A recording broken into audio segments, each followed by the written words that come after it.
Pergunta?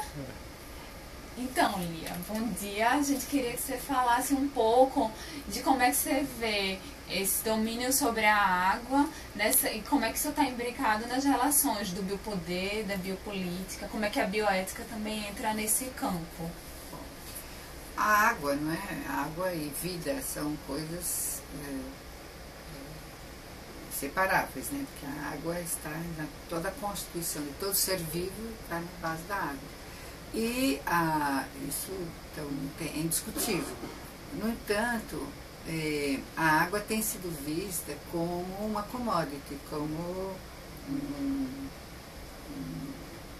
recurso, né, que se agrega valor e que é passível de ser vendido, de ser comercializado, etc.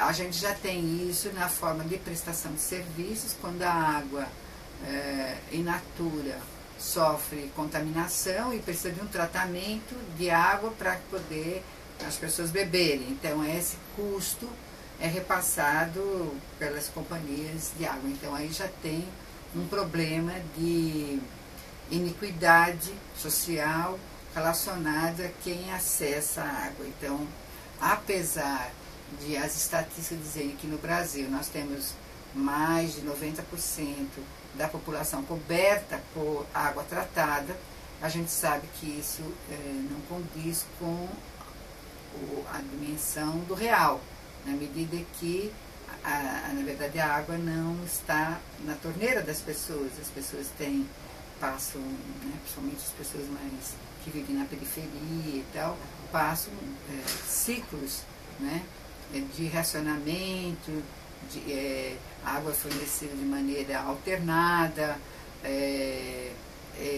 o fato de não ter saneamento nesse trajeto em que a água é levada para as pessoas, sofre contaminação, não há controle de qualidade da água. A gente vê aqui em Recife, por exemplo, né, que a maioria das pessoas compram água engarrafada para beber, não tem confiança de beber água da torneira, né? Então esses são problemas e tal. Outra questão é, por exemplo, que as pessoas que têm mais poder aquisitivo, falando um pouco dessa questão da iniquidade, as pessoas pertinho da gente, bem próximo da gente, a gente vê que isso é um fato, perfura poços nos seus prédios e retira água subterrânea, de poço artesiano, para suprir quando tem racionamento, tem falta d'água e tal. Isso daí, tirando água, né, dos mananciais por aí, e também outras pessoas com menos poder aquisitivo não têm possibilidade de fazer esses poços e tal. Isso com um grande comprometimento dos aquíferos, né? Outro grande problema que a gente tem no nosso país com relação à água está com o modelo de desenvolvimento calcado em cima da produção agrícola irrigada. Então a gente tem, por exemplo, com a soja, a gente produz soja para engordar gado, né, nos Estados Unidos, por exemplo, ou na China, e que não é alimento que vem para a nossa mesa. Então o que acontece?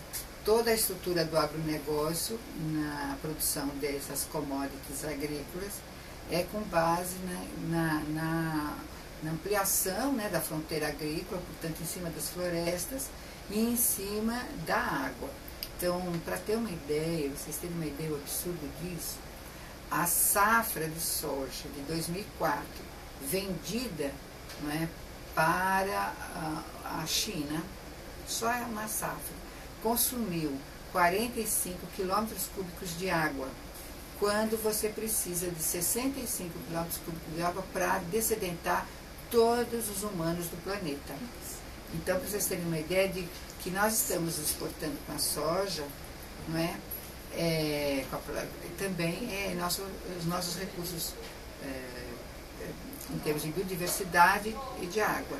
Então, esse custo ele não é internalizado. Ele não é internalizado. E, então, isso é um uso dos nossos recursos que pertence a todos nós, né, às futuras gerações, e, portanto, isso não é contabilizado, além de outros, obviamente, de outros subsídios, por exemplo, o uso de agrotóxico, que contamina as águas, é totalmente apoiado pelo governo, seja do ponto de vista do crédito rural, pois para obter o crédito rural o agricultor tem que obrigatoriamente usar agrotóxico, ou, por exemplo, na liberação das isenções de impostos para a produção e para a comercialização de agrotóxicos, que chega em certos estados a 100%. No Brasil, de um modo geral, essas isenções de impostos para a área do agrotóxico é 60%. Então você vê o impacto disso. O Brasil hoje é o maior consumidor de agrotóxico e com um grande impacto sobre as águas. Então o aquífero Guarani já tem estudos mostrando a contaminação, o maior manancial subterrâneo de água potável do planeta já está sofrendo impacto dos agrotóxicos utilizados principalmente na produção da soja. Uma outra implicação disso, em terras, por exemplo, como áreas de reservas indígenas, elas são cercadas no Mato Grosso por grandes extensões de terras de agricultura, de monocultura. E aí os aviões passam, jogando agrotóxico em área de preservação, contaminando também mananciais com águas superficiais e em reservas, inclusive, naturais e indígenas. Então, a questão da água é uma questão, vamos assim dizer, de grande relevância, onde há fortes conflitos de interesses, onde a água, ela, pelo lado empresarial, pelo biopoder, a água é vista como uma commodity. Por outro lado, para quem está preocupado com a vida, que a água ela é um bem de todos, é um bem da vida, é um bem que precisa ser preservado. E nós vemos um movimento internacional na globalização, certas empresas, como, por exemplo, Suez, que é uma empresa francesa, que está numa grande na produção de lobbies e um grande interesse com a privatização das águas, porque a água é vista como um bem que vai até, por conta dela, gerar guerras. Hoje, a ocupação da África, a ocupação do território brasileiro por estrangeiros, estrangeiros empresários, por empresas estrangeiras, está muito relacionada à terra, à compra de terra e água, pelo interesse da água. Então esse é um movimento que a gente vê acontecer na América Latina e na África. É uma espécie de uma nova colonização,